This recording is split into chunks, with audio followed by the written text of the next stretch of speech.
We move on to Kirkbjerg School, where a major renovation is underway. At the same time, the classrooms will have a new Gyptone D2, which is the first time we are trying to work with. I have worked with putting up ceilings for many years, and I think that the new Gyptone D2 system is easy to work with.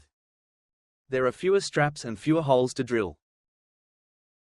A good thing about the new rails is that there is a number system on them, which means that you do not have to stand and measure. You can just quickly count, so if you have to put something in number 3, then you have number 3, number 3, number 3.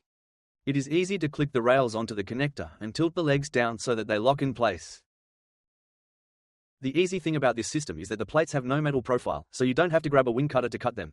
You can do it with a knife, and they're quicker and easier to put up anyway. When you are done with the work process and you are about to throw out your waste, it is very nice that you do not have to pack plaster in bags, and you do not have steel that needs to be in bags to steal the profiles.